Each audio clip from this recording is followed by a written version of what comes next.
Wala kang kwentang babae, Trini. Namatay ang anak ko dahil sa kapabayaan mo. Dahil kailangan niyang magpakagod para lang tustusan ang pamilya mong patay gutom. Ang mga salitang iyon ni Doña Amalia ay parang isang matalim na kutsilyo na humiwas sa gitna ng nagkakagulong ingay sa koridor ng ospital. Hindi pa man nakakabawi ang hininga ni Trini mula sa pagtakbo. Sinalubong siya ng isang malakas na sampal na nagpalingon sa kanyang mukha at nag-iwan ng nagbabagang hapdi sa kanyang pisingi.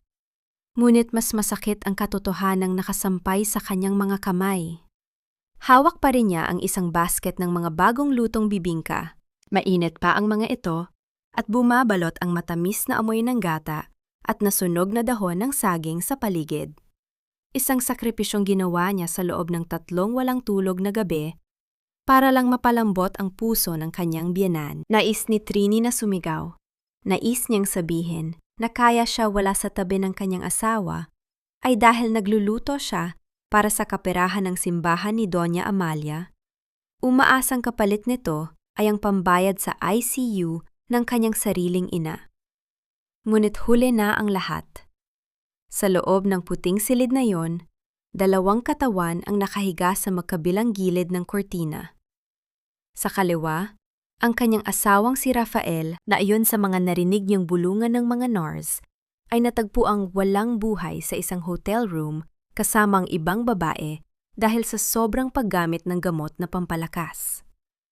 Sa kanan, ang kanyang nanay Sabel na namatay ng mag-isa, walang hawak na kamay at walang anak na nakapagpaalam dahil ang anak niyang yon ay abala sa paglilingkod sa pamilyang humahamak sa kanya. Nanigas ang buong katawan ni Trini habang dahan-dahang nalaglag mula sa kanyang nanginginig na mga kamay ang basket. Gumulong ang mga bibingka sa malamig at madulas na sahig ng ospital. Ang mga pagkaing simbolo ng kanyang pagpapakumbaba ay ngayon ay tinatapakan na lamang ng mga taong nagmamadali. Pakiramdam niya ay unti-unting nauubos ang hangin sa kanyang mga baga. Ang bawat tibok ng kanyang puso ay tila isang mabigat na martilyo na dudurog sa kanyang dibdib. Hindi siya makaiyak. Ang mga luha ay tila natuyo sa loob ng kanyang mga mata dahil sa tindi ng init ng kahihiyan at pait na nararamdaman. Ang bango ng kakani na dati ay nagpapaalala sa kanya ng yakap ng ina, ngayon ay amoy ng kamatayan at pagkatalo. Lumapit sa kanya si Doña Amalia. Ang mukha nito ay walang bakas ng pighati para sa sariling anak, kundi puno ng nandidiring galit. Inabot nito ang isang piraso ng papel at isang pluma kay Trini, habang maring bumubulong sa kanyang tainga. Pirmahan mo ito, Trini. Idideklara nating namatay si Rafael dahil sa heart attack, habang nagtatrabaho para sa fundraising ng ating relihiyon. Wag na wag mong dudungisan ang pangalan ng mga delgado sa harap ng mga kapatid sa pananampalataya. Kapag tumanggi ka, titiyakin kong maging ang abo ng nanay mo ay hindi makakatapak sa sementeryo. Hahayaan ko siyang mabulok na parang basura sa kalsada, gaya ng pinanggalingan ninyo. Tumingin si Trini sa malamig na mukha ng kanyang ina, pagkatapos ay sa dokumentong hawak ng biyenan. Ang bawat letra sa papel na iyon ay tila mga tanikalang handang gumapos sa kanya sa habang buhay na kasinungalingan. Sa katahimikang bumabalot sa silid, tanging ang tunog ng sarili niyang mabilis na paghinga ang naririnig niya. Isang tunog ng isang taong nalulunod sa gitna ng tuyong lupa. Hanggang kailan ba dapat bayaran ng isang anak ang utang na loob na kailanman ay hindi naman niya ginusto, kung ang kapalit nito ay ang mismong kaluluwa ng kanyang pagkatao? Ang bawat hebla ng itim na tilang seda na bumabalot sa katawan ni Trini ay tila mga galamay ng isang malaking gagamba na dahan-dahang sumasakal sa kanyang paghinga. Napakaganda ng kanyang suot, isang mamahaling terno na ipinatahi pa ni Doña Amalia sa isang kilalang designer. Ngunit para kay Trini, ito ang pinakamabigat na pasaning kailangan niyang dalhin sa buong buhay niya. Habang nakatayo siya sa gitna ng marangyang kapilya ng mga delgado, tanging ang amoy ng libu-libong puting bulaklak at ang matamis na usok ng mamahaling kandila ang sumusuntok sa kanyang mga pandama, pilit na tinatabunan ang amoy ng lumbay na nanunuot sa kanyang buto. 2 kabaong ang nakahayag sa gitna ng altar, Ang kay Rafael ay gawa sa makinang na mahogany na may mga dekorasyong ginto, habang ang sa kanyang nanay Isabel ay isang payak na puting kabaong na inilagay sa medyo madilim na sulok. Tila ba isang huling paalala na kahit sa kamatayan ay merong antas ang tao sa bahay na ito. Pinapanood ni Trini ang pagdating ng mga bisita, mga kilalang tao, mga negosyante at mga deboto ng Ain Sang Kiuroy, na lahat ay nakasuot ng kanilang pinakamagagandang damit na panluksa, bit-bit ang mga sobrang puno ng pera na tinatawag nilang handog para sa simbahan. Lumapit sa kanya si Doña Amalia. Ang mukha nito ay isang obra maestra ng pagpapanggap. May hawak itong panyo na tila pampunas ng luha, ngunit ang mga mata nito ay kasing talim ng mga kristal na nakasabit sa kisame. Ayusin mo ang tindig mo, Trini. Mariing bulong nito sa kanya, habang nakangiti sa isang matandang mayamang deboto na papalapit. Huwag kang magmukhang kawawa sa harap nila. Isipin mo nga lang, kung hindi dahil sa amin, baka sa karton lang nakahiga ang nanay mo ngayon. Be grateful, iha. This funeral is costing us millions. Gusto ni Trini na sumagot. Gusto niyang isigaw na mas pipiliin pa niya ang isang payak na libing sa kanilang probinsya kaysa sa palabas na ito na ginagamit lamang para makalikom ng mas maraming donasyon. Ngunit ang kanyang lalamunan ay tila punong-puno ng bubog. Bawal siyang umiyak para sa kanyang ina. Pinagbawalan siya ni Amalia na magpakita ng sobrang pighate para kay Nanay Isabel. Inhal-ayon dito, nakasasagabal ito sa kabanalan ng sakripisyo ni Rafael. Ang bawat hikbi niya ay dapat nakalaan lamang para sa kanyang asawang namatay sa gitna ng kalaswaan. Ang lalaki ngayon ay pilit na ginagawang santo ng kanyang pamilya. Sa isang pagkakataon, habang abala ang lahat sa pakikinig, sa isang emosyonal na talumpate ng isa sa mga lider ng Zaufay tungkol sa kabutihang loob ni Rafael, naramdaman ni Trini ang isang haplos sa kanyang siko. Akala niya ay si Kuya Cardo. Ngunit nang lumingon siya, isang maliit na bata, anak ng isa sa mga katuton sa mansyon, ang nag-abot sa kanya ng isang maliit gusot-gusot na candy. Para sa inyo po, Ma'am Trini, sabi po ni Nanay Isabel dati, pampawi daw po yan ng pait, bulong ng bata bago mabilis na tumakbo palayo. Mahigpit na kinayom ni Trini ang candy sa loob ng kanyang palad. Iyon ang tanging tunay na bagay sa gitna ng lahat ng kasinungalingang ito. Nang muling ituon ni Trini ang kanyang paningin sa pintuan ng kapilya, tila huminto ang pag-ikot ng mundo. Sa gitna ng mga taong nagdarasal at nag-aabuloy, isang babaeng nakasuot ng malapad na sombrero at itim na belo ang dahan-dahang pumasok. Hindi ito basta-bastang bisita. Nang itaas ng babae ang kanyang belo, nakita ni Trini ang mga matang puno ng kislap ng tagumpay at ang isang mapanuyang ngiti na tila nagsasabing, alam niya ang lahat ng lihim sa loob ng kabaong ni Rafael. Si Gabi, ang babaeng naging huling hininga ng kanyang asawa, ay narito ngayon.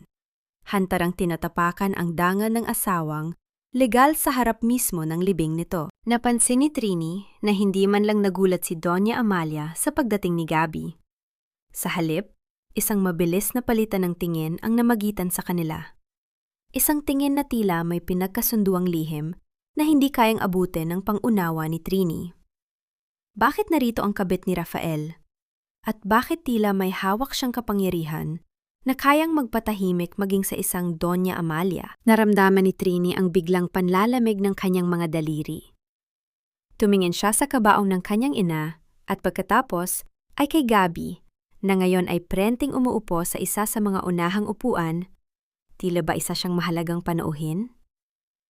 Isang malaking katanungan ang nagsimulang kumirot sa isipan ni Trini. Sino ba talaga ang tunay na kaaway sa bahay na ito? Ang perang ito ay hindi para sa iyong pansariling luho, Trini. Ito ay handog para sa simbahan, dahil ang anak ko ang nagbuhos ng dugo at pawis para rito. Ang boses ni Doña Amalia ay kasing lamig ng hanging nanggagaling sa aircon ng kanyang opisina habang binibilang ang makakapal na bundle ng pera mula sa mga sobre ng abuloy. Nakatayo si Trini sa harap ng malaking mesa, Ang kanyang mga kamay ay mahigpit na nakahawak sa laylayan ng kanyang itim na apron.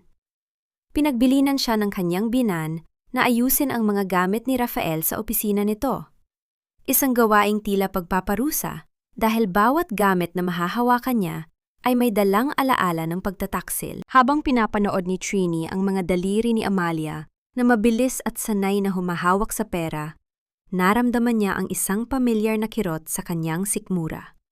Ang perang iyon, na dapat ay pantulong sa mga naulila, ay dahan-dahang isinisilid sa isang itim na bag na walang balak dumaan sa kahit anong opisyal na talaan ng simbahan. Bumalik si Trini sa madilim na silid ni Rafael.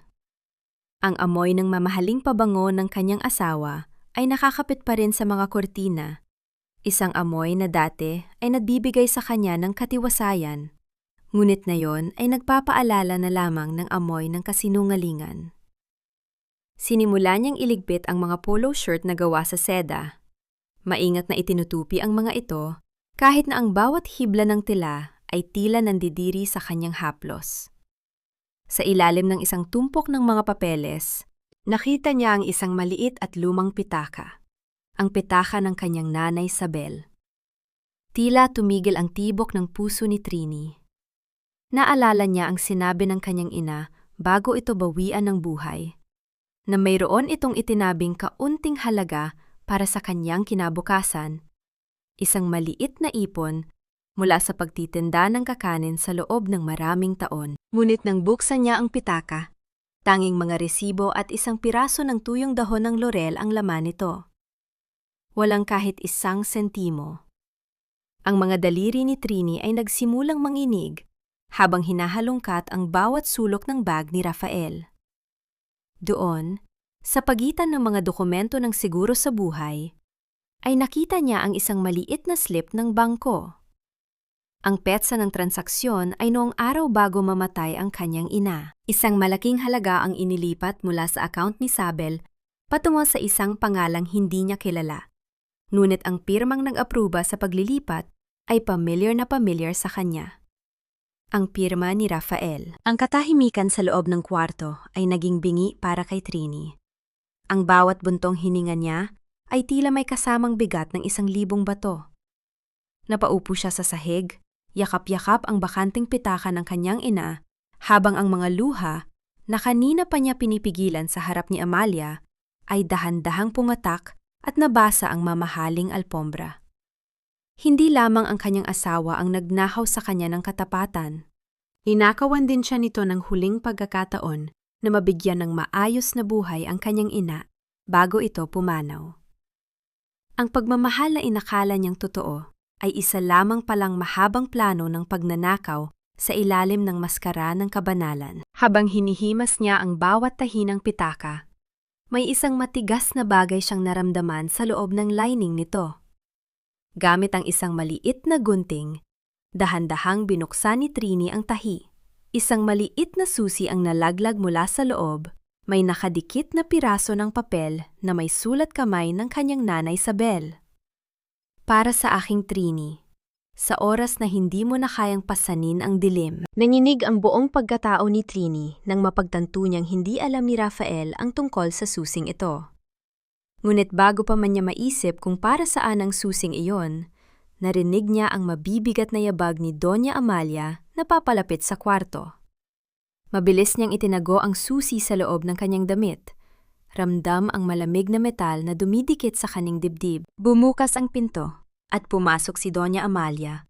Ang mga mata nito ay mabilis na naglakbay sa bawat sulok ng silid bago tumitig ng diretsyo sa namumulang mga mata ni Trini. May nahanap ka ba na hindi sayo, Trini? Tanong ng matanda. Ang tono ng boses ay may halong banta at hinala. Tandaan mo, sa bahay na ito, maging ang mga anino ay may ari-arian. Tumakas ang gabi sa gitna ng malalim na katahimikan ng mansyon. Ngunit para kay Trini, ang bawat segundo ay tila isang mabagal na pagtulo ng lason sa kanyang sistema. Hindi siya makatulog. Ang lamig ng susin nakatago sa kanyang dibdib ay tila nag-aapoy, nagpapaalala sa kanya na mayroon pang hindi nasasabing katotohanan sa likod ng lahat ng paghihirap na ito. Lumabas siya ng kusina para kumuha ng tubig. Ang kanyang mga yapak ay hindi man lang lumilikha ng tunog sa makinis na tiles, na parang isa na rin siyang multo sa loob ng bahay na iyon. Sa likod ng bahay, malapit sa imbakan ng mga kagamitan sa harden, nakita niya ang isang anino. Huminto ang kanyang paghinga nang makita niya si Kuya Cardo. Nakaupo ito sa isang lumang bangko. Tinititigan ang isang basag na paso ng bulaklak. Si Cardo ang pinakamatagal na tauhan ng mga delgado. Ang taong laging nasa gilid, laging nakikita ang lahat, pero bihirang magsalita. Hindi ka rin ba dalawin ng antok, Trini? Mahinang tanong ni Cardo. Ang boses nito ay puno ng pagod na hindi kayang hilumin ng tulog. Lumapit si Trini. Ang kanyang puso ay nagsisimulang tumibok ng mabilis. Kuya Cardo, may kailangan akong malaman. Alam kong ikaw ang inutusan ni Rafael na maghatid ng pera sa ospital noong nakaraang buwan para sa operasyon ni nanay. Bakit sinabi niya sa akin na tinanggihan daw ng bangko ang transaksyon? Yimuko si Cardo. Ang kanyang mga balikat ay tila bumigay sa bigat ng isang lihim na matagal na niyang kinikimkim. Ang tunog ng mga kuliglig sa paligid ay tila nagiging isang malungkot na awit ng pagluluksa. Hindi tinanggihan ng bangko ang pera, Trini. Nakahanda na ang lahat. Pero bago ko pa man maibigay ang tseke sa ospital, nakatanggap ako ng tawag mula kay Doña Amalia. Pinabalik niya ako rito sa mansyon. Napahawak si Trini sa malamig na pader ng imbakan. Ano ang ibig mong sabihin? Bakit na ipinahinto? Sinabi nila sa akin na kailangan daw munang pirmahan ni Nanay Sabel ang isang dokumento bago ilabas ang pondo. Isang kasulatan ng paglilipat ng pagmamay-ari ng inyong maliit na lupain sa probinsya patungo sa pangalan ni Rafael. Paliwanag ni Cardo. Ang boses ay nanginginig sa pagsisisi. Tumanggi ang iyong ina. Sabi niya, iyon na lamang ang tanging pamana niya sa iyo. At dahil hindi siya pumirma, hinayaan nilang lumipas ang mga araw. Hanggang sa naging huli na ang lahat para sa kanyang puso. Ang mundo ni Trini ay tila gumuho sa isang iglap. Ang hangin sa gabi na dati ay malamig ay tila naging isang nagbabagang apoy na sumusunog sa kanyang balat. Ang bawat sakripisyo niya, ang bawat gabi ng paglilingkod sa pamilyang Delgado, ang bawat hapdi ng sampa na tinanggap niya, lahat ng iyon ay para sa wala. Ang kanyang ina ay hindi namatay dahil sa katandaan o dahil sa tadhana. Namatay ito dahil sa isang planadong pagpapabaya. Pinanood ni na Amalia at Rafael na dahan-dahang maubos ang buhay ni Nanay Isabel dahil lamang sa isang piraso ng lupa. Walang luhang lumabas sa mga mata ni Trini. Sa halip, naramdaman niya ang isang matalim at malamig na galit na nagsimulang mamuo sa kanyang kalooban. Ito ay isang uri ng galit na hindi sumisigaw, kundi isang galit na nanunumpa.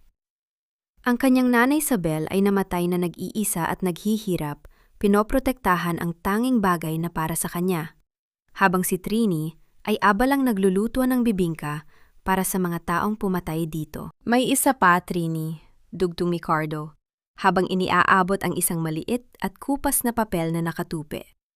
Ito ang sulat na ibinigay sa akin ng nurse sa ospital bago namatay ang iyong ina. Hindi ko ito naibigay sa iyo dahil laging nakabantay si Doña Amalia. Dahan-dahang binuksan ni Trini ang papel sa ilalim ng malamlam na liwanag ng buwan. Ang mga sulat kamay ng kanyang ina ay mabuway at mahina, ngunit ang bawat salita ay tila isang sumpa sa kanyang pandama. Trini, anak, huwag kang maniniwala sa kanila. Ang lupang ito ay hindi lamang lupa. Sa ilalim ng lumang puno ng mangga, naroon ang katotohanang magpapabagsak sa ture ng kanilang mga kasinungalingan. Mag-ingat ka sa Ansang Kiuroy dahil doon nila itinago ang kadiliman. Naramdaman ni Trini ang pagtayo ng kanyang mga balahibo. Ang Ansang Kiuroy ay hindi lamang isang simbahan. Ito ay isang kuta ng mga lihim. At ngayon, hawak niya ang susi at ang mapa patungo sa kanilang pagkawasak. Salamat, Kuya Cardo, sabi ni Trini. Ang kanyang boses ay naging kasing tibay ng bakal. Simula ngayon, Wala na akong utang na loob sa pamilyang ito. Ang tanging utang na babayaran ko ay ang katarungan para sa aking ina. Habang pabalik siya sa mansyon, nakita niya ang anino ni Doña Amalia sa bintana ng itaas na palapag. Tila isang hari na nagmamatyag sa kanyang nasasakupan. Ngunit sa pagkakataong ito, hindi na yumuko si Trini. Tiningnan niya ito ng diretsyo, kahit mula sa malayo. Ang digmaan ay hindi na lamang tungkol sa pera.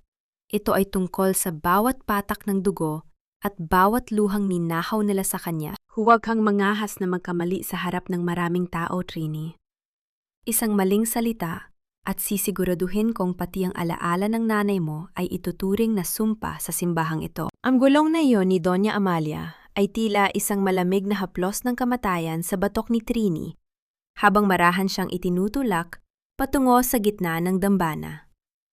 Ang katedral ng Ain Sang Kyu Roy ay puno ng nakasisilaw na liwanag mula sa mga dambuhalang chandelier, at ang bawat sulok ay nababalot ng kulay puti at ginto.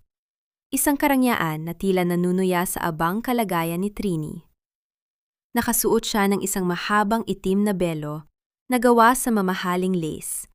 Tila isang birhen na inaalay sa harap ng libu-libong deboto na naghihintay ng kanyang testimonya tungkol sa kabanalan ng kanyang pumanaw na asawa. Tumayo si Trini sa harap ng mikropono. Ang kanyang mga kamay ay mahigpit na nakakapit sa gilid ng pulpeto hanggang sa mamuti ang kanyang mga kuko. Sa harap niya, isang dambuhalang larawan ni Rafael ang nakasabit. Nakangiti ito ng may kabaitan na tila ba hindi ito ang lalaking nagnakaw ng huling sentimo ng kanyang ina. Ang irony ng sitwasyon ay tila isang matulis na karayom na paulit-ulit na tumitira sa kanyang puso. Pilit siyang pinagpapanggap na banal ang kanyang asawa sa harap ng libu-libong tao, habang ang katotohanan ng pagtataksil nito ay sariwa pa rin kumikirot sa kanyang gunita. Naramdaman ni Trini ang panunuyo ng kanyang lalamunan. Ang bawat paghinga niya ay may kasamang amoy ng mainit na kandila at mamahaling pabango, mga amoy na sumasakal sa kanyang katinuan. Sa gilid ng kanyang mga mata, nakita niya ang mga debutong umiiyak at nagdarasal.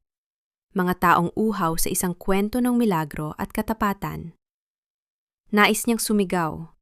Nais niyang sabihin sa lahat na ang taong nasa larawan ay isang mandaraya, at ang babaeng nasa likod niya ay isang mamamatay tao ng pangarap. Ngunit ang bawat salitang nais kumawala sa kanyang bibig ay tila nagiging mga bubog na bumabara sa kanyang lalamunan. Sa gitna ng kanyang pagkalito, tila dahan-dahang naglaho ang ingay ng paligid. Sa pinakadulo ng katedral, malapit sa malaking pintuan na tila binabalot ng anino, may nakita siyang isang pamilyar na aninag. Isang matandang babae na nakasuot ng kupas na saya, may bitbit na basket ng kakanin, at nakatingin sa kanya ng may mapayapang mga mata. Nanay Sabel. Hindi ito ang galit na mukha ng isang biktima, kundi ang mukha ng isang inang nagpapaalala sa kanyang anak na manatiling matatag sa gitna ng unos. Ang imaheng iyon ay tila isang malamig na tubig na nagpalamig sa nagbabagang galit sa loob ni Trini. Ang aking asawa, si Rafael. Simula ni Trini, ang kanyang boses ay nanginig at halos hindi marinig sa buong katedral. Napansin niya ang pag-igting ng panga ni Doña Amalia sa kanyang gilid. Tumingin muli si Trini sa dulo ng simbahan, ngunit wala na ang anino ng kanyang ina. Ang tanghing naroon na lamang ay ang malamig na realidad ng kanyang pag-iisa. Sa isang saglit, ang kanyang paningin ay dumapo sa isang malaking screen sa gilid ng altar kung saan ipinapalabas ang mga video ng kawanggawa ni Rafael. Ngunit sa halip na video ng pagtulong, ang nakita ni Trini sa kanyang isipan ay ang imahe ng kanyang ina na naghihingalo sa isang madilim na silid ng ospital dahil sa kawalan ng pondo. Ang paghahambing na ito ay nagdulot ng isang matalim na sakit sa kanyang dibdib, na tila ba may isang libong kamay na pumipiga sa kanyang puso. Ang bawat tibok nito ay tila isang tanong na walang kasagutan. Hanggang kailan mo kayang lunukin ang iyong dangal para sa isang kasinungalingang ginto? Lalapit na sana si Doña Amalia, para agawin ang mikropono nang biglang tumunog ang isang malakas na feedback mula sa sound system, na tila isang hiyaw ng protesta mula sa kailaliman ng lupa. Sa gitna ng pagkagulat ng lahat, isang malakas na kalabog ang narinig mula sa itaas ng katedral. Isang malaking chandelier ang dahan-dahang gumagalaw. Tila ba may hindi nakikitang puwersa na nagnanais na basagin ang katahimikan ng seremonya. Napatingin si Trini sa itaas at sa gitna ng pagkislap ng mga kristal, may isang bagay siyang napansin na nakasabit sa gilid ng dambuhalang ilawan. Isang bagay na tila hindi dapat naroon. Isang maliit, itim na recording device na nakatago sa likod ng isa sa mga palamute. Bago pa man siya makapagsalita, isang pamilyar na boses ang biglang umalingaw-ngangaw sa buong sound system ng katedral. Isang boses na hindi galing sa entablado, kundi mula sa nakaraan. Siguraduhin mong hindi makakaabot ang pera sa ospital, Cardo. Hayaan mong mapagod ang matandang yan hanggang sa sumuko siya sa lupa. Ang boses ni Doña Amalia ay dumagundong sa bawat sulok ng simbahan, malinaw, talamak, at puno ng kasamaan. Ang libu-libong deboto ay sabay-sabay na napasinghap at ang katahimikan ay naging kasing bigat ng isang libing. Tumingin si Trini kay Amalia, na ngayon ay kasing puti na ng papel ang mukha, habang ang lahat ng mata sa loob ng katedral ay dahan-dahang bumabaling patungo sa kanila. Akala mo ba ay ikaw lang ang biktima sa dula-dulaang ito, Trini? Pareho lang tayong laruan sa mga kamay ng matandang yan. Ang boses ni Gabi ay parang haplos ng tilang pelus na may kasamang lason, habang umaalingaw-ngaw sa loob ng maliit at madilim na silid-dasalan sa gilid ng katedral. Matapos ang kaguluhan sa gitna ng seremonya, ang mga sigaw ng mga deboto, ang pagmamadali ng mga tauhan ni Doña Amalia na patayin ang sound system, at ang marahas na paghila kay Trini palayo sa dambana, na yon ay nakatayo siya sa harap ng babaeng naging mitsa ng huling hininga ng kanyang asawa. Si Gabi ay nakasuot ng isang manipis na itim na bestida na yakap ang kanyang katawan, malaso sa balot na balot at desenteng anyo ni Trini. Ang bango nito ay amoy ng mga bulaklak na malapit ng malanta. Isang amoy na nagpapaalala kay Trini ng silid sa hotel kung saan natagpuan si Rafael. Sa kabila ng galit, hindi mapigilan ni Trini na mapansin ang panginginig ng mga daliri ni Gabi habang hawak nito ang isang maliit na clutch bag. "Anong ginagawa mo rito, Gabi?" tanong ni Trini. Ang kanyang boses ay mahina, ngunit puno ng pagkamuhi. "Hindi pa ba sapat na kinuha mo ang asawa ko? Gusto mo rin bang pati ang huling dangal ng pamilyang ito ay sunugin?" Isang mapait na tawa ang kumawala sa mga labi ni Gabi. Lumapit siya kay Trini, sapat na malapit para maramdaman ang mainit nitong hininga.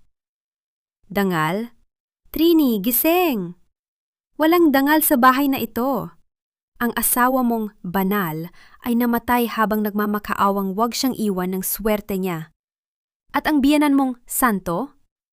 Siya ang nagbigay ng mga gamot na iyon kay Rafael para manatili itong masunurin sa kanya." Nanigas ang buong pagkatao ni Trini. Ang bawat salita ni Gabi ay tila isang malakas na hampas sa kanyang katinuan. "Nagsisinungaling ka. May ebidensya ako, Trini. Isang video na hindi kayang burahin ng kahit anong panalangin." Bulong ni Gabi habang dahan-dahang inilabas ang kanyang cellphone.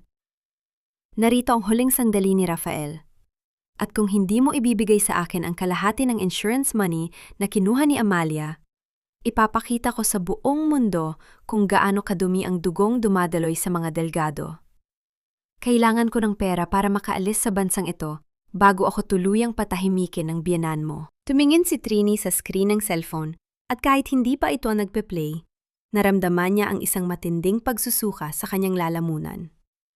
Ngunit sa gitna ng takot at galit, may isang bagay siyang napansin sa mga mata ni Gabi. Takot. Isang uri ng takot na tanging ang mga taong hinahabol ng kamatayan ang nakakaalam.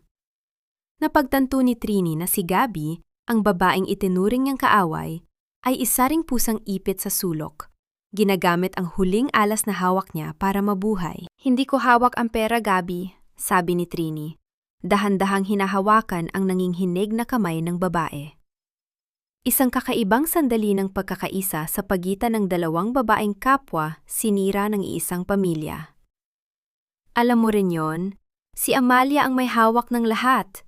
At kung papatayin ka niya, hindi dahil sa video, kundi dahil alam mo ang totoo. Bago pa makasagot si Gabby, narinig nila ang mabibigat na yabag ng mga sapatos na papalapit sa silid.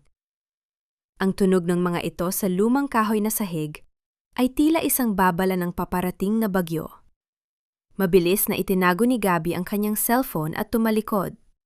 Ang kanyang muka ay muling naging matigas at mapang-api. Bumukas ang pinto at pumasok ang dalawang lalaking nakaitim, ang mga tauhan ni Doña Amalia na kilala sa kanilang kawalan ng awa. Ma'am Trini, pinapatawag na po kayo ng Donya. At ikaw, Miss Gabby, may sasakyan na naghihintay sa iyo sa labas. Ihahatid ka na raw sa dapat mong kalagyan. Ang salitang kalagyan ay tumunog na parang isang hatol ng bitay sa pandinig ni Trini. Tumingin si Gabby sa kanya, isang mabilis na sulyap ng paghingi ng tulong na agad ding naglaho. Habang hinihila si Gabby palabas ng silid, isang maliit na piraso ng papel ang dahan-dahang nalaglag mula sa kanyang palad patungo sa paanan ni Trini. Pinulot ito ni Trini nang makaalis ang mga lalaki.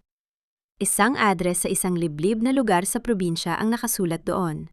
At sa ibaba nito ay ang mga salitang, ang bodega ng mga Peking Milagro. Ang bawat sulok ng mansyon ng mga Delgado ay tila isang mata na nagmamasid sa bawat paghinga ni Trini. Matapos ang eskandalo sa katedral, ang katahimikan sa loob ng bahay ay naging mas nakabibingi. Tila isang pasabog na naghihintay na lamang ng mitsa. Ngunit sa ilalim ng kanyang takot, may isang bagong lakas na nananahan sa kanyang dibdib.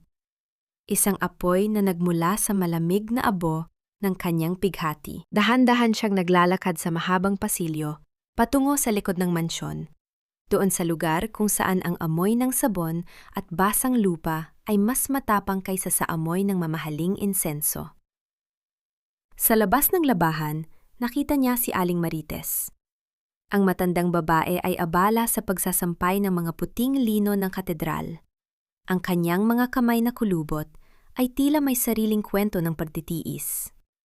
Si Marites ay isa sa pinakamatandang deboto ng simbahan, isang taong itinuri ni Nanay Isabel na matalik na kaibigan. Trini, iha, mahinang tawag ni Marites.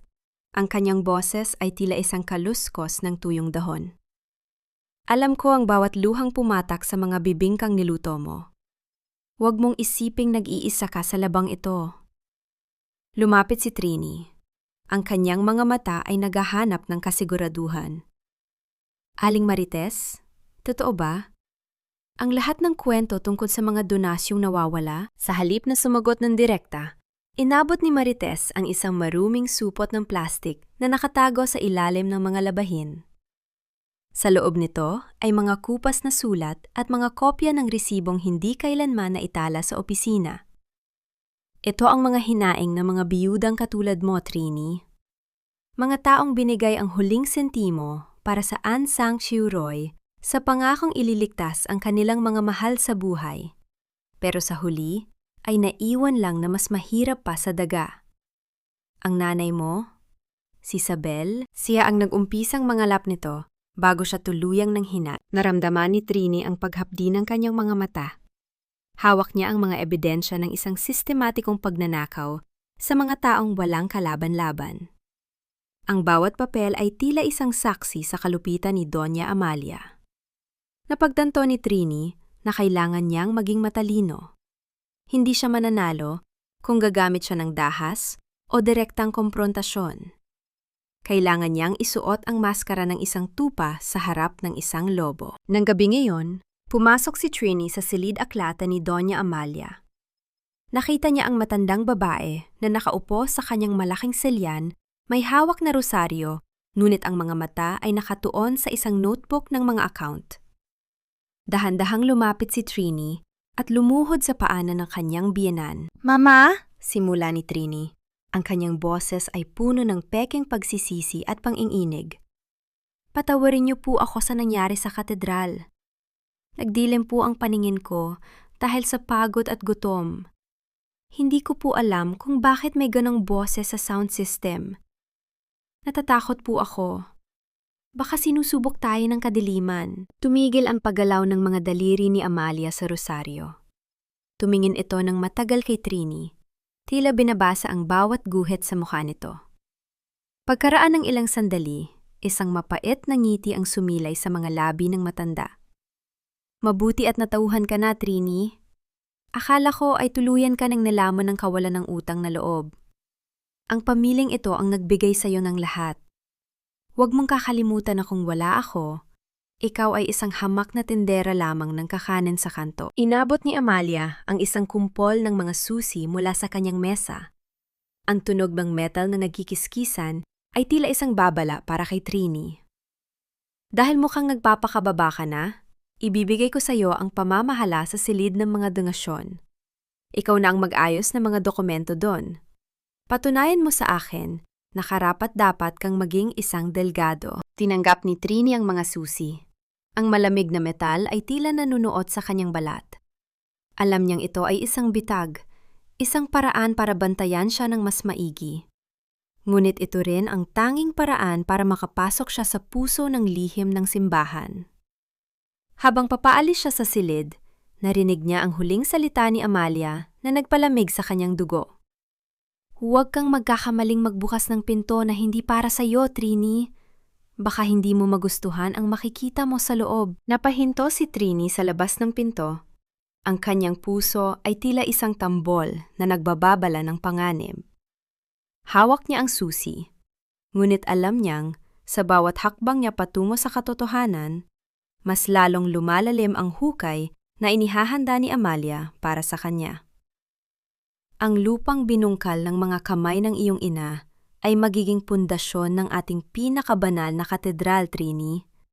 Isang malaking karangalang ito para sa inyong pamilya. Ang boses ni Doña Amalia ay kasing tamis ng pulot, ngunit kasing lagkit ng putik, habang ipinapahayag ang kanyang plano sa harap ng hapagkainan.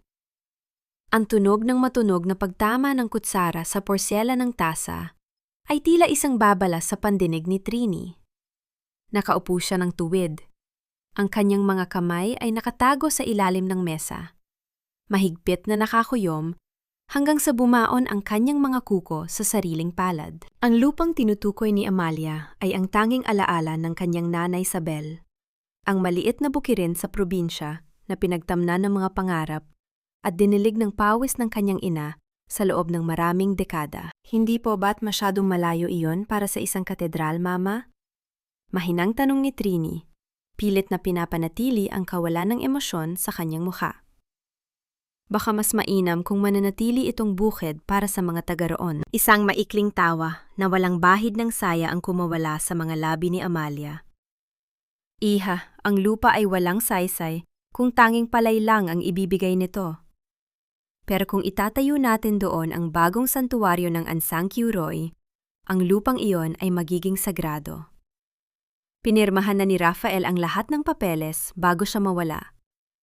At ang nanay mo, bago siya pumanaw, ayon sa dokumento, ay pumayag na rin sa donasyon. Naramdaman ni Trini ang biglang pag-akyat ng init ng dugo sa kanyang mukha. Alam niya ang katotohanan mula kay Kuya Cardo, na mas pinili ni Nanay Isabel ang mamatay kaysa ibigay ang lupang iyon. Gamit ang mga susing ibinigay sa kanya ni Amalia para sa silid ng mga donasyon, nagkaroon siya ng pagkakataong magmanman ng gabing iyon. Ang amoy ng lumang papel at alikabok ay sumalubong sa kanya nang dahan-dahan niyang buksan ang pintuan ng madilim na archive room sa ilalim ng katedral. Sa loob ng isang asul na folder na may tatak ng Pamilya Delgado, nakita niya ang Deed of Absolute Sale. Ang bawat pahina ay tila sumisigaw ng kawalang katarungan. Nang marating niya ang huling pahina, tila tumigil ang pag-ikot ng mundo ni Trini. Naroon ang pangalan ng kanyang ina, Sabel Soriano, at sa itaas nito ay isang pirma. Ngunit ang bawat kurba ng panulat, ang bawat diin ng tinta sa papel, ay hindi pagmamay-ari ng kanyang ina. Ang pirma ni Nanay Isabel ay palaging mabuhay at may kaunting panginginig. Ngunit ang nasa papel na ito ay masyadong diretsyo, masyadong perpekto, at masyadong pamilyar. Inilabas ni Trini ang maliit na susi na may kasamang sulat na nahanap niya sa pitaka ng kanyang ina. Inihambing niya ang 2 sulat kamay sa ilalim ng malamlag na liwanag ng kanyang flashlight. Ang pagkakaiba ay kasing linaw ng sikat ng araw. Ang dokumentong hawak ni Amalia ay isang malaking kasinungalingan. Isang peking dokumento na ginawa para agawin ang huling dignidad ng isang taong hindi na kayang ipagtanggol ang sarili. Ang bagoong tunog ng malakas na pagkulong sa labas ay tila sumasabay sa pintig ng puso ni Trini. Ang bawat patak ng ulan na humahampas sa bintana ng katedral ay tila mga luhang nagmula sa kanyang ina, humihingi ng katarungan mula sa kailaliman ng lupa. Sa sandaling iyon, ang takot ni Trini ay tuluyan ng natunaw at napalitan ng isang malamig na determinasyon. Hindi lamang pagnanakaw ng pera ang ginawa ng mga delgado, ninakawan nila ang kanyang ina ng kanyang huling hininga at nayon ay nais nilang burahin, maging ang bakas ng kanyang pag-iral sa mundong ito. Dahan-dahang itiniklop ni Trini ang dokumento at ibinalik ito sa folder. Ngunit bago niya maisara ang kabinet, isang anino ang dahan-dahang humarang sa liwanag na nagmumula sa pintuan. Ang tunog ng marahang pagpalakpak ay umalingaw-ngaw sa loob ng tahimik na silid, tila isang tawa ng demonyo sa gitna ng gabi. Napakahusay, Trini. Hindi ko akalaing ang isang simpleng tendera ng bibingka ay marunong palang magbasa ng mga legal na dokumento sa gitna ng kadiliman. Naniga si Trini nang makita niya si Doña Amalia na nakatayo sa may pinto. May hawak na isang kandila na nagbibigay ng nakapang-ingilabot na anino sa kanyang mukha. Ang kanyang biyenan ay hindi nagulat.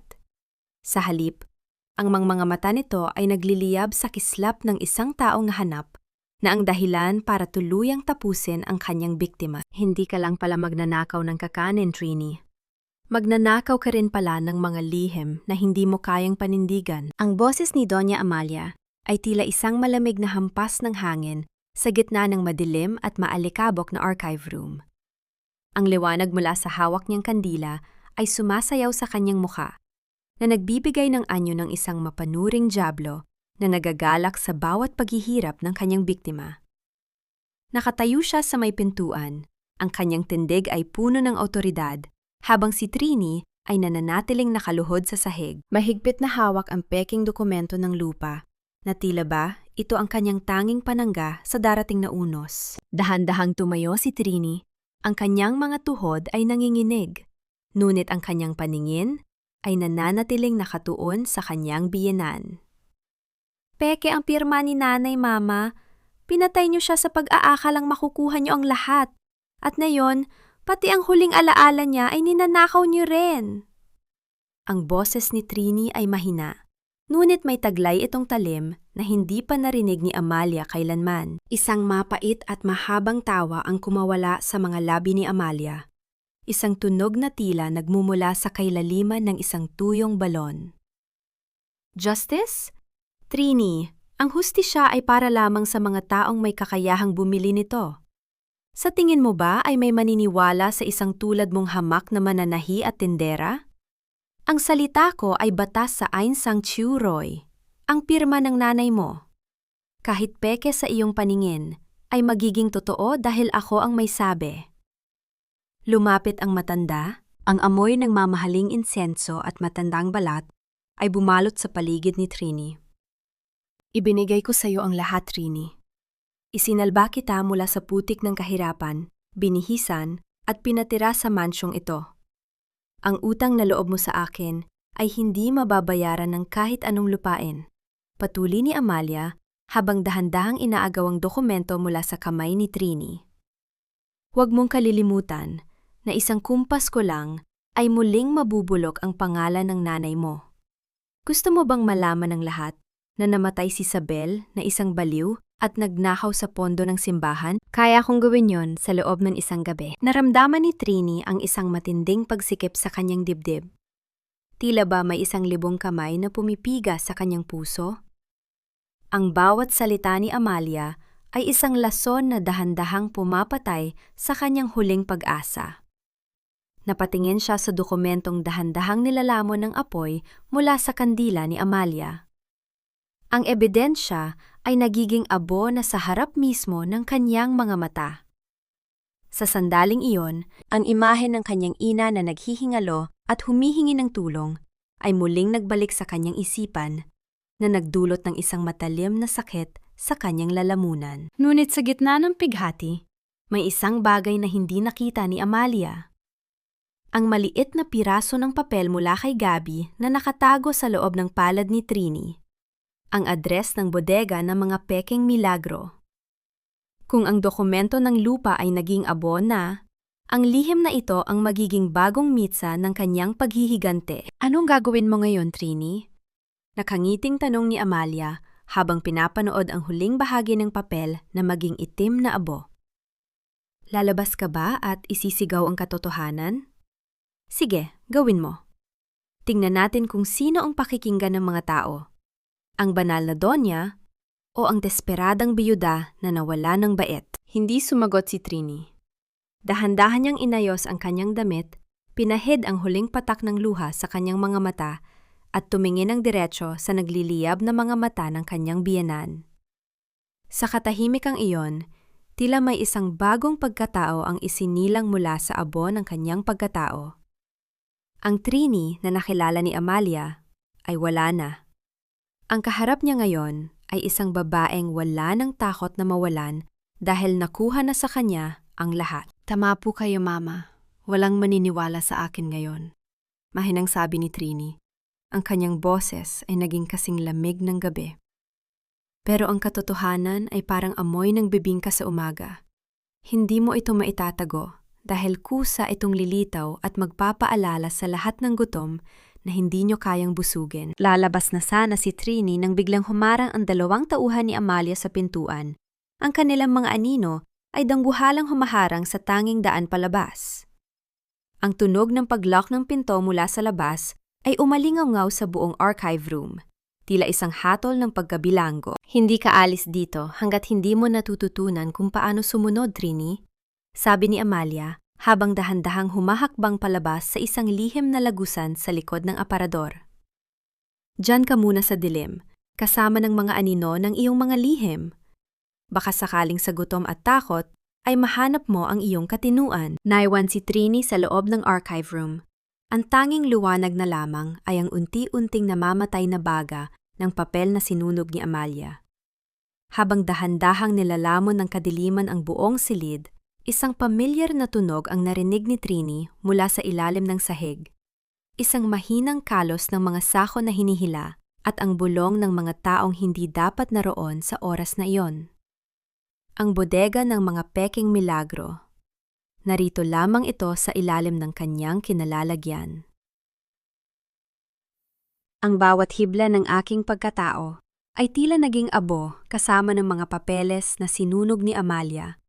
Ngunit ang apoy sa aking puso ay hindi kailanman mamamatay. Sa gitna ng ganap na kadiliman ng archive room, ang tanging nagbibigay ng buhay sa diwa ni Trini ay ang matapang na pintig ng kanyang sariling puso.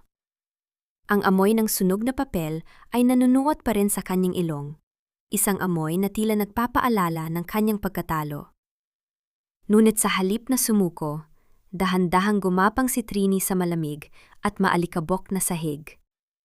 Ang bawat haplos ng kanyang palad sa kahoy ay tila naghahanap ng kasagutan mula sa mga aninong nakapaligid sa kanya. Muling narinig ni Trini ang tunog mula sa ilalim. Isang mabagal at mabigat na kaladkad ng mga sako sa magaspang na semento na sinusundan ng mahihinang bulong na tila nanggagaling sa kailaliman ng lupa. Hindi ito guni-guni. Gamit ang kanyang mga daliri, hinawi niya ang isang lumang alpombra na may amoy ng amag. Doon, sa ilalim ng isang mabigat na aparador, naramdaman niya ang isang siwang sa pagitan ng mga tabla. Isang mahinang sinag ng liwanag ang sumilip mula sa ilalim, tila isang mata ng katotohanan na nagmamasid sa gitna ng gabi. Idiniit ni Trini ang kanyang mata sa siwang. Ang nakita niya ay nagpalamig sa kanyang dugo nang higit pa sa anumang sampal ni Amalia. Sa ibaba ay isang malawak na basement na puno ng mga sako ng bigas, mga delata, at mga damit na may tatak ng Ansang Kyu Roy. Mga donasyong dapat ay para sa mga biktima ng bagyo at mga naghihirap na deboto. Ngunit sa halip na ipamigay, nakita ni Trini ang mga tauhan ni Amalia na abalang binubuksan ang mga sako at inililipat ang mga nilalaman nito sa mga kahon na may tatak ng isang pribadong kumpanya ng export. Bilisan ninyo ang paglilipat. Isang boses ang umalingaw-ngaw mula sa ibaba. Ang boses ni Doña Amalia, na ngayon ay wala ng bahid ng kabanalan, kundi puno ng kasakiman. Kailangang mailabas ang mga miracles na ito bago ang inspeksyon bukas. Ang perang makukuha natin dito ay gagamitin para sa pagpapatayo ng bagong mansion sa Tagaytay, hindi para sa mga taong patay gutom. Naramdaman ni Trini ang isang matinding pang-ininig sa kanyang buong katawan. Hindi lamang sila magnanakaw ng lupa. Sila ay mga buwayang kumakain sa mismong laman at dugo ng mga taong nagtitiwala sa kanila. Ang Ansang Kyu Roy ay isang malaking paggawaan ng kasinungalingan kung saan ang pananampalataya ay ginagawang pera at ang luha ng mahihirap ay ginagawang ginto. Sa gitna ng kanyang panonood, nahagip ng paningin ni Trini ang isang maliit na bagay sa gilid ng isang tumpok ng basura sa Besta. Isang pamilyar na kulay asul na laso na nakatali sa isang lumang basket. Iyon ang basket na ginamit ni Nanay Isabel noong huling beses itong nagpunta sa katedral para humingi ng tulong. Ang basket na iyon, na puno ng pag-asa, ay ngayon ay itinapon na lamang na parang basura sa tabi ng mga nakaw na yaman. Ang bawat hibla ng basket na iyon ay tila sumisigaw ng pangalan ni Trini. Isang huling mensahe mula sa kanyang ina tungkol sa tunay na mukha ng mga taong pinaglilingkuran niya. Napahigpit ang hawak ni Trini sa tabla ng sahig. Ang kanyang mga kuko ay dahan-dahang bumaon sa kahoy. Ang sakit na nararamdaman niya ay hindi na lamang para sa kanya sarili, kundi para sa libu-libong tao na gaya niya ay niloloko ng isang huwad na liwanag. Ngunit ang kanyang pananahimik ay biglang naputol nang maramdaman niya ang isang biglaang paglamig ng hangin sa likod ng kanyang batok. Isang tunog ng dahan-dahang pagpihit ng doorknob ang umalingaw-ngaw sa tahimik na archive room. Hindi siya maaring lumabas at wala siyang mapagtataguan. Trini, iha! Alam kong gising ka pa. Gusto ko lang ipaalala sa'yo na sa dilim, mas madaling makita ang mga multo ng ating mga pagkakamali. Ang boses ni Amalia ay nanggagaling sa kabilang panig ng pinto, kasing talim ng isang pang-ahit. Ang tunog ng isang susi na dahan-dahang pumapasok sa lock ay tila isang hatol ng bitay. Ngunit sa pagkakataong ito, hindi na nagdago si Trini. Tumayo siya ng tuwid sa gitna ng silid.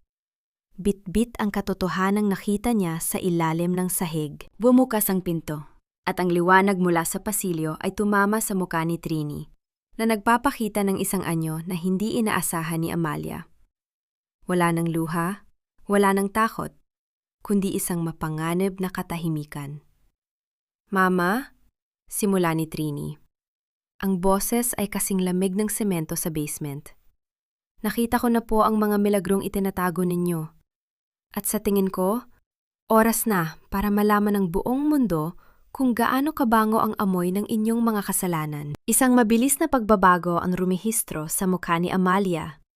Mula sa pagkagulat patungo sa isang marahas na galit. Isang kumpas ng kanyang kamay ang nagpapasok sa dalawang malalaking tauhan mula sa dilim ng pasilyo. Ang kanilang mga anino ay dambuhalang lumulunod sa maliit na espasyo ni Trini. Huwag mong isipin na ang isang hamak na daga ay kayang magpabagsak sa isang katedral, Trini.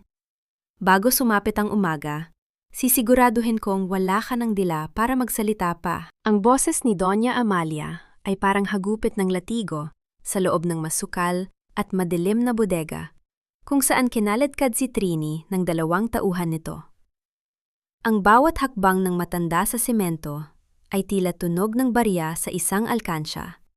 Malamig, tuyo, at walang puso. Habang mahigpit na hawak ng mga lalaki ang kanyang magkabilang braso, Tanging ang amoy ng amag at ang malansang amoy ng mga nakatumpok na sako ng bigas ang bumabalot kay Trini. Ang kanyang mga paa ay dahan-dahang kinakaladkad sa sahig, lumilika ng isang mahinang tunog, ng pagkiskis na tila ba isang huling hiling ng isang taong mawawala na ng pag-asa. Ngunit sa gitna ng hapdi ng pagkakasakal ng mga kamay sa kanyang braso, ang isip ni Trini ay lumilipad pabalik sa maliit na kusina ng kanyang ina. Naalala niya ang init ng kalan at ang masayang kislap sa mga mata ni Nanay Sabel tuwing naluluto ang perpektong bibingka. Ang pagmamahal na iyon, ang tanging bagay na hindi kayang tapatan ng ginto ni Amalia. Ang hapdi sa kanyang pisingi mula sa sampal kanina ay nagpapaalala sa kanya na ang bawat sakit ay may katumbas na katarungan. Ang bawat luhang pumatak sa sahig ng bodegang ito ay tila mga butil ng palay na naghihintay lamang ng tamang panahon para umani ng katotohanan. Sa isang iglap, ang katahimikan ay nabasag ng isang malakas at marahas na pagbukas ng pinturan sa likuran. Ang tunog ng bakal na nagkiskisan sa semento ay umalingaw-ngaw, sinusundan ng anino ng isang lalaking pamilyar sa lahat. Si Kuya Cardo. May dala itong sulo at ang kanyang muka ay puno ng isang determinasyong hindi pa nakikita ni Trini kailanman. Sa isang mabilis na kumpas, inutusan ni Cardo ang mga tauhan na bitawan si Trini sa ilalim ng utos na siya na ang bahala sa bilanggo. Ngunit na makaalis ang mga tauhan ni Amalia, ang marahas na hawak ni Cardo ay naging isang banayad na pag-akay. Kailangan nating magmadali, Trini. Hindi na ito tungkol sa lupa. Ang buong katedral ay nababalot na ng kasinungalingan at kailangan nating silaban ang mga ito gamit ang katotohanan. Bulong ni Cardo habang iniaabot ang isang maliit na recording device na matagal na nilang itinago. Dinala ni Cardo si Trini sa isang lihim na silid kung saan naghihintay ang isang reporter mula sa isang malayang istasyon ng radyo. Isang koneksyong ibinigay ni Aling Marites. Doon, sa gitna ng mga anino, sinimula ni Trini ang pinakamahalagang liham ng kanyang buhay. Hindi ito liham ng pamamaalam, kundi isang deklarasyon ng paglaya na iaalay niya sa kanyang nanay Sabel habang isinusulat niya ang bawat salita.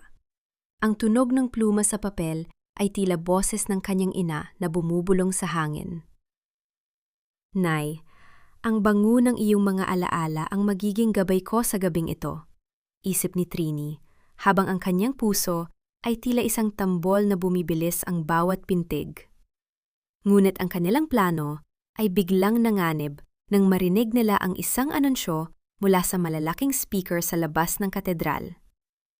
Ang boses ni Doña Amalia, na ngayon ay puno ng tagumpay, ay nagpahayag na ang Grand Gala ay gaganapin ng mas maaga kaysa sa inaasahan, sa loob lamang ng 3 oras. Ang security ay dodoblehin at ang lahat ng broadcast system ay isa sa ilalim sa direktang kontrol ng mga delgado. Naramdaman ni Trini ang isang malamig na pawis na dumadaloy sa kanyang likod. Ang pintuan ng pagkakataon ay dahan-dahang sumasara. Kung hindi nila maipapasok ang ebidensya sa main control booth bago magsimula ang gala, ang katotohanan ay mananatiling nakabaon sa ilalim ng basement na ito habang buhay. Tumingin siya kay Cardo at sa gitna ng kadiliman, nakita niya ang kislap ng isang panganib na hindi nila kayang iwasan. Hanggang kailan mo kayang itaya ang iyong buhay para sa isang katotohanang baka wala namang nagdanais na makinig? Ang bawat kislap ng mga kristal sa kisame ay tila mga matang nanunuya sa aking pagkatao, nagpapaalala na ang lahat ng karanyaang ito ay itinayo sa ibabaw ng mga pusong dinurog at mga buhay na ninakaw. Ang katedral ng Angsankiuroy ay nababalot ngayon ng isang nakasisilaw na ningning. Ang amoy ng libu-libong puting rosas na nagmula pa sa ibang bansa ay humahalo sa amoy ng mamahaling pabango ng mga elitistang deboto, lumilikha ng isang atmosfera na tila balangit sa lupa. Ngunit para kay Trini, na nakatago sa ilalim ng isang itim na balabal sa pinakamadilim na sulok ng balkonahe, ang bawat halimuyak ay amoy ng nabubulok na sikreto. Nakasuot siya ng lumang barotsaya na itinago ng kanyang nanay Sabel. Isang simpleng damit na may amoy ng araw at pag-asa. ang tanging bagay na nagbibigay sa kanya ng lakas sa gitna ng kuta ng kaaway. Sa ibaba, sa gitna ng dambana na ngayon ay ginawang entablado, nakatayo si Doña Amalia. Suot nito ang isang kulay gintong gown na tila ba siya ang reyna ng buong sanlibutan. Ang tunog ng kanyang marahang pagtawa habang nakikipag-usap sa mga maimpluwensyang panauhin ay umalingaw-ngaw sa buong katedral. Isang tunog na kasing talim ng basag na bote para kay Trini. Ang Grand Gala ay nagsimula na. Mas maaga sa inaasahan at ang bawat hakbang ng mga gwardiya sa paligid ay tila isang babala na ang oras ay mabilis na nauubos. Naramdaman ni Trini ang panginginig ng kanyang mga kamay habang hinahawakan ang maliit na USB drive na naglalaman ng katotohanan. Sa kabilang bahagi ng katedral, nakita niya si Kuya Cardo na abala sa pakikipag-usap sa mga tauhan sa control booth, sinusubok ang ilihis ang atensyon ng mga ito. Ang bawat segundo ng katahimikan ay tila isang mabigat na pasabog na handang sumabog sa kanyang dibdib. Para sa iyo ito, Nay. Bulong ni Trini sa kanyang sarili. Ang kanyang boses ay tila isang panalangin na lumilipad patungo sa mga anino. Biglang namatay ang lahat ng malalaking ilaw sa katedral at tanging ang isang spotlight lamang ang natira, nakatutok kay Doña Amalia. Ang tunog ng dahan-dahang pag-akyat ng matanda sa hagdan ng dambana ay sinabayan ng isang madamdaming musika na tila ba isang anghel ang paparating. Ngayong gabi, hindi lamang natin ipinagdiriwang ang anibersaryo ng ating pananampalataya. Simula ni Amalia, ang kanyang boses ay puno ng pekeng kabanalan na nagpapatayo ng balahibo ni Trini. Ipinagdiriwang din natin ang alaala ng aking anak, si Rafael, na ibinigay ang kanyang buhay para sa inyong lahat. At narito rin ang kanyang butihing asawa, si Trini, na magpapatunay kung paano binago ng ating simbahan ang kanyang dukhang buhay. Naramdaman ni Trini ang lahat ng mata na dahan-dahang naghahanap sa kanya sa dilim. Ito na ang sandali. Kailangan niyong makarating sa projector room sa loob ng 5 minuto. Dahan-dahan siyang gumapang sa makipot na daan sa likod ng mga dambuhalang organ pipe. Ang bawat haplos ng kanyang damit sa kahoy ay tila isang sigaw sa katahimikan. Ang kanyang puso ay tila isang tambol na bumibilis ang bawat pintig habang naririnig ang boses ni Amalia na lalong nagiging mapanghahas. Ngunit bago pa man niya marating ang pintuan ng control booth, isang malakas na tunog ng pag-lock ng pinto ang narinig niya mula sa likuran. Isang anino ang dahan-dahang humarang sa kanyang daraanan. Ang liwanag mula sa isang maliit na flashlight ay tumama ng diretso sa mga mata ni Trini, dahilan upang siya ay mapapikit. Akala mo ba talaga ay ganoon kadaling talunin ang isang Diyos sa loob ng kanyang sariling kaharian, Trini? Ang boses ay hindi kay Amalia. Ito ay kay Gabi, na ngayon ay nakasuot ng uniforme ng mga security ng katedral, may hawak na baril, at ang mga mata ay nagliliyab sa isang desperadong galit. Ang dulo ng bakal ay dahan-dahang idiniit sa sentido ni Trini. Ang lamig nito ay tila isang haton ng kamatayan na nanunuot sa kanyang utak. Kung ang katarungan ay nangangailangan ng dugo, handa ka bang maging alay? Kung ang huling balakid ay ang taong kapwa mo biktima, huwag kang gagalaw, Trini. Isang maling pitik ko lang sa gatilyong ito, magkikita na kayo ng nanay mo sa kabilang buhay. Ang boses ni Gabi ay nanginginig. Hindi dahil sa takot, kundi dahil sa isang uri ng desperasyon na tila hayop na naipit sa sulok. Ang lamig ng dulo ng baril na nakadikit sa sentido ni Trini ay tila isang yelo na dahan-dahang nagpapatigil sa daloy ng kanyang dugo. Sa labas ng maliit na control room, naririnig ang malakas na palakpakan ng libu-libong deboto. Isang tunog na tila dagundong ng dagat na humahampas sa dalampasigan, habang pinupuri nila ang kabanalan ni Doña Amalia. Ang kabalintunaan ng sitwasyon ay tila isang lason na sumasakal sa katinuan ni Trini. Sa labas ay liwanag at kasinungalingan, sa loob ay dilim at kamatayan. Naramdaman ni Trini ang mabilis na pagtibok ng kanyang puso sa kanyang lalamunan. Ngunit sa halip na pumikit, tinitigan niya si Gabi nang may lalim na tila ba binabasa ang kaluluwa nito.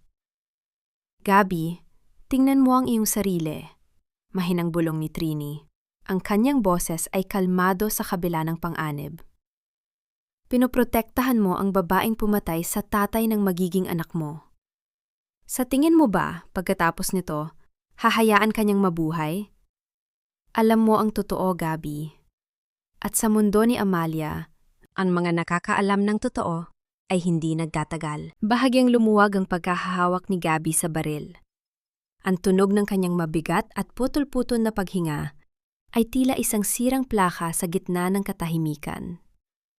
Sa ibaba, sa dambuhalang screen ng katedral, nagsimulang tumugtog ang isang video ng Mga Huling Sandali ni Rafael. Isang peking montage ng kanyang kunwari ay pag-aalay ng sarili sa simbahan. Ang bawat imahe ay tila isang sampal sa dangal ni Trini. Wala na akong ibang mapupuntahan, Trini, sigaw ni Gabi, kasabay ng tunog ng kanyang mga luhang pumapatak sa sahig. Lumilika ng maliliit na basang marka sa semento. Binili niya ang katahimikan ko. Kung hindi ako susunod, ako ang isasama niya sa hukay. Sa isang mabilis at hindi inaasang pagkakataon, ang pintuan ng control booth ay bumukas ng marahas. Ang tunog ng pagtama ng bakal sa pader ay umalingaw-ngaw at pumasok si Kuya Cardo, pawisan at may kasamang dalawang lalaking nakauniporme ng pulis. Sa gulat ni Gabi, nalaglag ang baril sa sahig, lumika ng isang matunog na kalansing na tila bahudyat ng pagtatapos ng isang masamang panaginip. Mabilis na sinunggaban ni Trini ang pagkakataon. Isinaksak niya ang USB drive sa main computer ng katedral. Ang kanyang mga daliri ay mabilis na naglakbay sa keyboard. Ang tunog ng bawat pindot ay tila mga bala na naghahanda para sa huling pagsabog. Para sa iyo ito, na Isabel. Para sa lahat ng inagawan ng boses. Bulong niya habang pinipindot ang enter. Biglang naputol ang emosyonal na video ni Rafael sa labas. Ang libu-libong tao sa loob ng katedral ay sabay-sabay na natahimik. Isang katahimikan na kasing bigat ng isang libing. Sa dambuhalang screen, lumitaw ang isang malinaw at nakapahing ilabot na recording.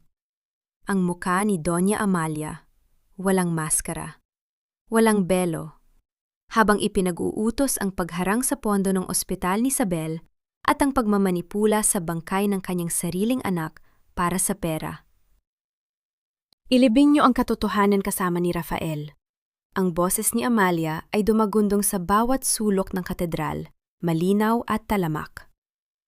Ang mga deboto ay kawan ng mga tupa.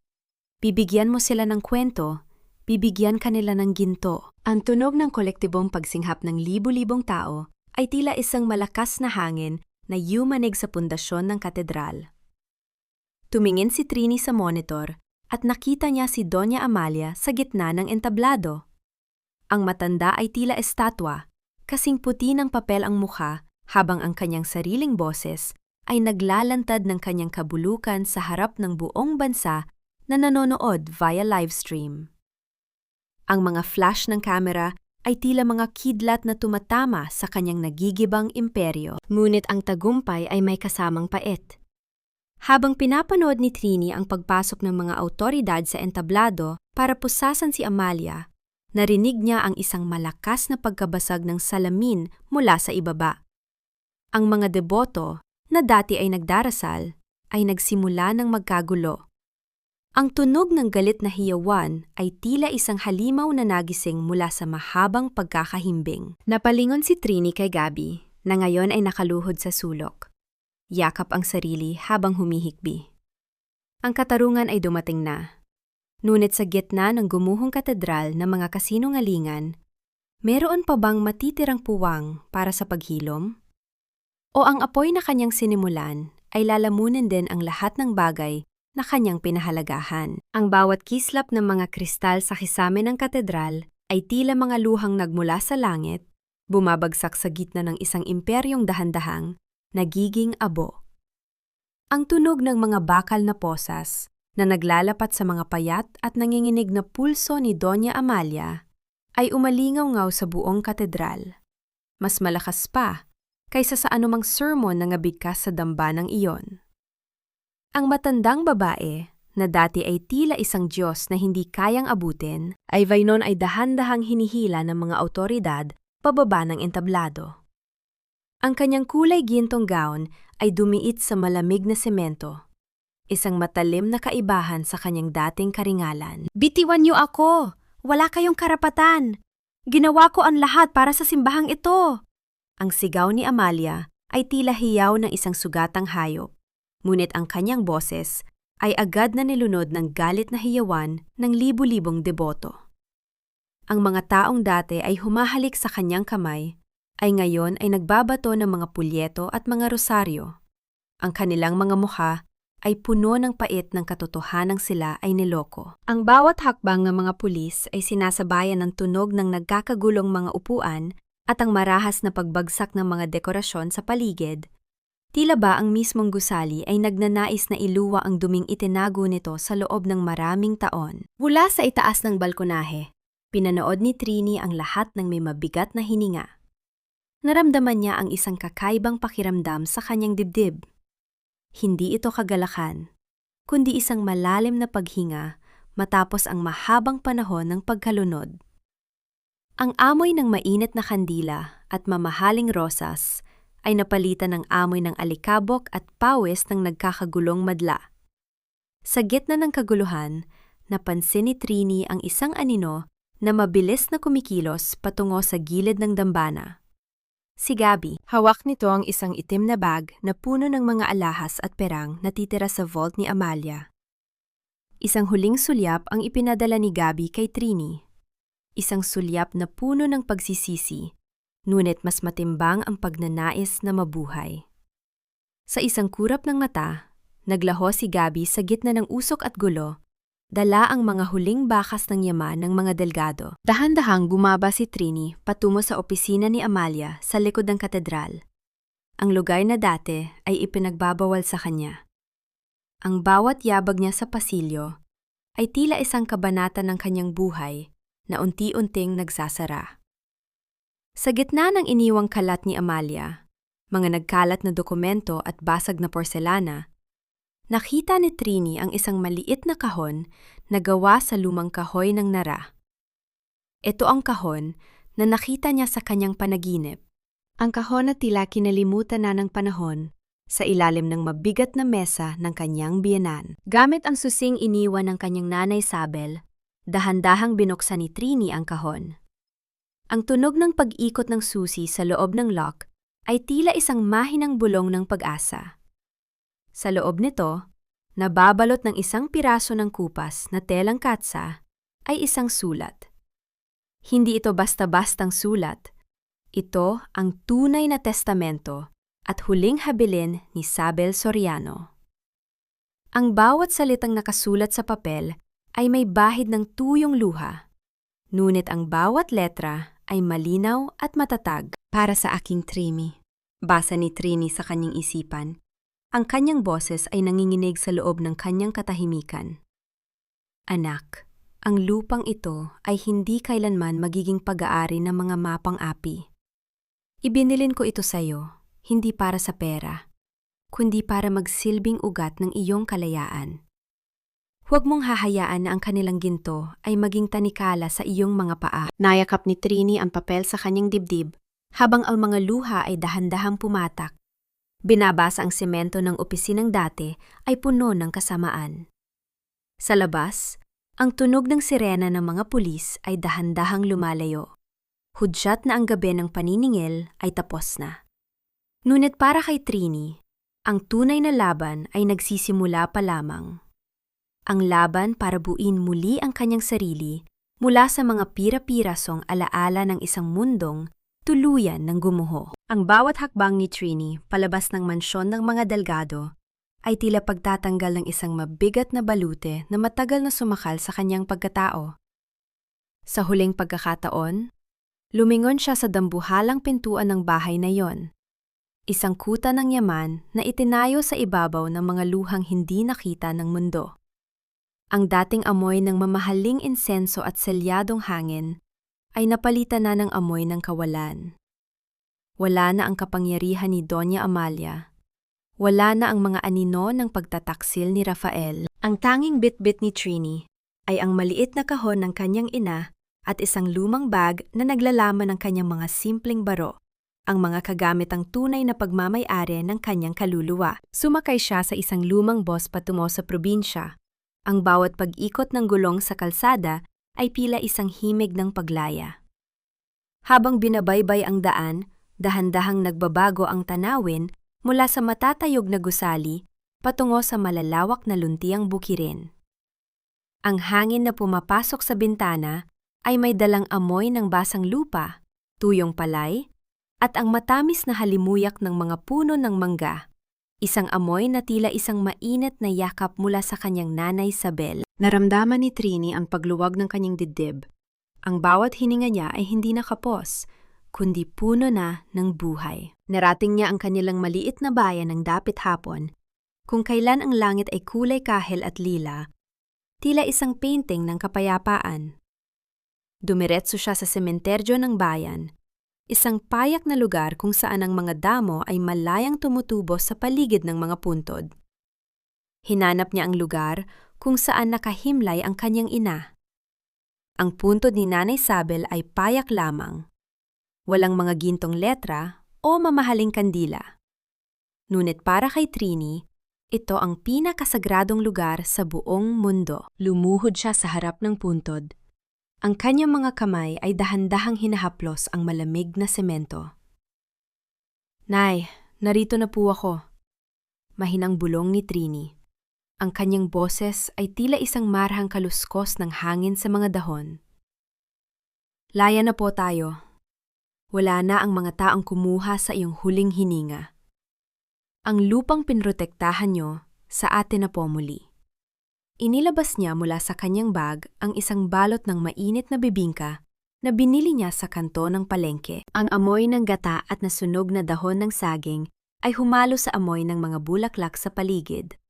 Isang alay na hindi para sa isang huwad na simbahan, kundi para sa isang tunay na pagmamahal. Sa gitna ng kanyang tahimik na pag-uusap sa ina, naramdaman ni Trini ang isang presensya sa kanyang likuran. Hindi ito ang mabigat at nakakatakot na yabag ng mga tauhan ni Amalia. Ang tunog ng mga tuyong dahon na natatapakan ay banayad at may pag-iingat. Dahan-dahang tumayo si Trini at lumingon. Ang kanyang puso ay tumibok ng may kaunting kaba, ngunit may kasamang pagtataka. Isang lalaki ang nakatayo, ilang dipa ang layo mula sa kanya. Nakasuot ito ng simpleng barong panlalawigan. Ang kanyang mukha ay may mga guhit ng pagod. Ngunit ang kanyang mga mata ay may taglay na kabaitan at isang pamilyar na lungkot. Hawak nito ang isang kumpol ng mga puting bulaklak ng kalachuchi. Ang mga talulot nito ay kasing puti ng mga ulap sa langit. "Trini," tawag na lalaki. Ang boses nito ay tila isang himig na matagal nang nawala sa kanyang alaala. "Matagal kitang hinintay na bumalik. Sabi ni Aling Sabel, darating ang araw na ang amoy ng kakanin ang magtuturo sa iyo ng daan pauwi." Nanigas ang buong pagkatao ni Trini. Sino ang lalaking ito na tila kilala ang kanyang ina sa paraang hindi niya alam? At bakit ang hawak nitong mga bulaklak ay tila may dalang isang bagong lihim na handang magbukas ng isang kabanata na hindi niya inaasahan? Ang takip silim ay dahan-dahang bumabalot sa kanila. Ngunit ang liwanag sa mga mata ng lalaki ay tila isang bagong bituin na sumisikat sa gitna ng kanyang kadiliman. "Trini, ako ito. Si Lucas." Ang batang laging binibigyan ni Aling Sabel ng mga tirang kakanin noon, dahil alam niyang wala kaming makain. Ang boses ng lalaki ay tila isang banayad na agos ng tubig na dahan-dahang tumatangay sa mga huling bakas ng pag-aalinlangan ni Trini. Sa ilalim ng nag-aagaw na dilim at liwanag ng dapit hapon, naalala ni Trini ang isang payat na batang lalaki na laging nakasunod sa kanyang nanay Sabel sa palengke. Si Lucas, na ngayon ay isa ng ganap na lalaki, ay nanatili sa kanilang probinsya at naging isa sa mga tumulong sa kanyang ina noong mga huling buwan nito. Isang katotohanang itinago ni Rafael at Amalia sa kanya. "Siya ang nag-alaga sa lupa niyo habang wala ka, Trini." Dugtong ni Lucas, habang inilalagay ang mga bulaklak ng kalachuchi sa ibabaw ng puntod. Kahit nung pinipilit siyang pirmahan ang paglilipat ng lupa, lagi niyang sinasabi sa akin na ang bango ng lupang ito ay para sa anak niya. Na darating ang araw, ikaw ang magpapatuloy ng kanyang sinimulan. Naramdaman ni Trini ang isang mainit na bugso ng damdamin na lumulukob sa kanyang puso. Hindi siya nag-iisa. Sa kabila ng lahat ng pagtataksil sa lungsod, may mga taong nanatiling tapat sa kanyang ina sa gitna ng katahimikan ng bukid.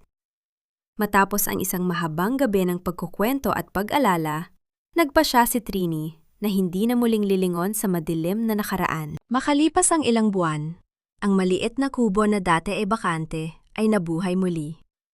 Ang amoy ng nagsisimbulang apoy mula sa pugon ay humahalo sa amoy ng sariwang gata at malagkit na kanin. Itinatag ni Trini ang isang maliit na tindahan sa tapat ng kanilang bahay na may simpleng karatula na gawa sa kahoy. Kakanin ni Isabel. Walang mga kumukititap na ilaw, walang mga dambuhalang speaker, tanging ang tunog ng banayad na paghampas ng hangin sa mga dahon ng saging at ang masayang usapan ng mga kapitbahay ang maririnig. Isang madaling araw, habang maingat na inihahanda ni Trini ang kanyang unang salangang bibingka, naramdaman niya ang init ng apoy sa kanyang balat. Ang bawat haplos niya sa malambot na masa ay tila isang ritual ng pagpapagaling. Ang mga galos sa kanyang mga kamay mula sa pagtatrabaho sa lungsod ay dahan-dahang napapalitan ng mga bagong marka ng dangal. Mga paso mula sa pugon na nagpapatunay na siya ay malaya na. Masarap ang amoy, Trini. Tiyak na mapupuno na naman ang mga mesa sa labas. Wika ni Lucas, habang nagbubuhat ng mga bagong pitas na niyog mula sa likod ng bahay. Ang tunog ng kanyang mga yabag sa damuhan ay nagbibigay kay Trini ng isang uri ng katiwasayan na hindi kailanman naibigay ni Rafael. Walang pilit na pag-ibig, walang utang na loob na kailangang bayaran. Tanging purong suporta at pagkakaibigan. Lumabas si Trini dala ang unang tray ng mainit na kakanin. Pinanood niya ang pagsikat ng araw sa likod ng mga bundok. Ang bawat sinag nito ay tila isang pangako ng bagong simula. Ang mga alaala ng pait sa katedral at ang malupit na mukha ni Doña Amalia ay tila mga anino na lamang na natutunaw sa ilalim ng liwanag. Napagtanto ni Trini na ang tunay na kapangyarihan ay hindi matatagpuan sa dami ng ginto o sa taas ng katedral, kundi sa kakayahang bumangon mula sa sariling abo at maghurno ng pag-asa para sa iba. Sa bawat kagat ng mga taong dumadaan, sa bawat ngiting isinusukli nila, nararamdaman ni Trini na buhay ang kaning ina sa bawat sulok ng kanyang bagong mundo. Ang bango ng mga alaala ay hindi na nadudulot ng sakit, kundi nagsisilbing inspirasyon para sa bawat bukas na kanyang haharapin ng may taas na noo at pusong puno ng kapayapaan. 3 taon ang mabilis na lumipas, tila mga dahon na tinangay ng hanging habagat patungo sa kung saan. Ngunit ang bawat sandaling na daan ay nag-iwan ng malalim na bakas ng paghilom sa buhay ni Trini. Ang hapon sa kanilang lalawigan ay palaging binabalot ng kulay gintong sinag ng araw, na dahan-dahang humahalik sa malalawak na luntiang bukirin na ngayon ay muling masigla at hitik sa ani. Wala na ang takot. Wala na ang mga aninong pilit na sumasakal sa kanyang pagkatao. Sa loob ng maliit ngunit malinis na kusina ng kakanin ni Isabel, ang amoy ng bagong hurnong bibingka ay nananatiling matapang at matamis. Isang halimuyak na tila nagsisilbing dasal na umaakyat sa langit. Hindi na ito amoy ng sakripisyong may kasamang luha, kundi amoy ng tagumpay na nagmula sa pagpapakumbaba. Ang bawat tray ng kakanin na inilalabas ni Trini mula sa pugon ay simbolo ng kanyang muling pagsilang. Isang patunay na ang apoy na minsang sumunog sa kanyang mundo ay siya ring apoy na nagbigay sa kanya ng lakas para magsimulang muli. Balita sa lungsod na si Doña Amalia ay nananatili pa rin sa loob ng malamig na rehas ng bilangguan. Ang dati nitong makapangyarihang boses ay naging mahina na at madalas ay kinakausap na lamang ang sarili. Tila Binibilang ang mga kasalan ng hindi kayang hugasan ng anumang pekeng panalangin. Ang katedral ng Ansang Chiuroy ay tuluyan ng binuwag, at ang mga pondong na kumpiska ay dahan-dahang ibinabalik sa mga pamilyang biniktima ng kanilang kasakiman. Si Gabi naman ay balitang namumuhay ng tago at puno ng pangamba sa ibang bansa. Bitbit ang perang, kailanman ay hindi magbibigay sa kanya ng tunay na katahimikan. Napangiti si Trini habang pinapanood si Lucas sa labas ng tindahan. Ang lalaki ay abala sa pagtulong sa mga bata sa baryo. Tinuturuan ang mga ito kung paano magtanim ng mga punla sa gilid ng daan. Ang bawat kilos ni Lucas ay puno ng pag-iingat at respeto. Mga katangiang hindi kailanman nakita ni Trini sa kanyang nakaraan. Lumapit si Lucas at kinuha ang isang peraso ng kakanin. Ang kanilang mga daliri ay sandaling nagtagpo. Isang simpleng haplos na nagpadala ng kakaibang init sa puso ni Trini. Walang mga mabulaklak na salita. Walang mga pangakong nakakalunod. Tanging ang katiwasayan ng isang kasamang, handang manatili sa gitna ng katahimikan. Handa na ang lahat para sa handaan bukas, Trini. Wika ni Lucas. Ang kanyang mga mata ay nagniningning sa ilalim ng papalubog na araw. Tiyak na matutuwa si Aling Sabel kung nasaan man siya. Ang lupang ito ay muling naging tahanan para sa marami. Tumango si Trini at sumandal sa hambanan pinto. Tinaramdam ang banayad na simoy ng hangin na nagdadala ng amoy ng mga bulaklak ng kalachuchi mula sa puntod ng kanyang ina. Nahanap na niya ang sagot sa lahat ng kanyang mga katanungan. Ang pagpapatawad ay hindi nangangahulugan ng pagkalimot, kundi ang pagpili na huwag nang hayaan ang nakaraan na diktahan ang kanyang bukas. Ang katarungan ay hindi lamang ang pagkukulong sa mga nagkasala, kundi ang pagbuo ng isang buhay na puno ng katotohanan at pag-ibig. Sa bawat kagat ng bibingka na pinagsasaluhan ng mga tao sa kanyang paligid, nararamdaman ni Trini ang yakap ng kanyang nanay Sabel. Ang bango ng mga alaala ay hindi na isang pabigat, kundi isang gabay. Malaya na siya, payapa na siya, at sa gitna ng tahimik na probinsyang ito, sa piling ng mga taong tunay na nagmamahal sa kanya, nahanap ni Trini ang kanyang sariling langit sa ibabaw ng lupa. Sa bawat kagat ng bibingka, tila nararamdaman natin ang mainit na yakap ng isang inang, hinding-hindi tayo iiwan.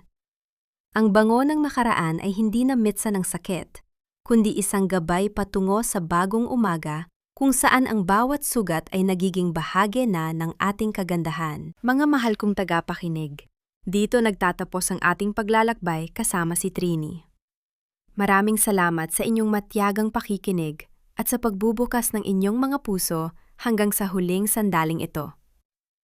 Habang binubuo ko ang kwentong ito, hindi ko mapigil ang mapaluha.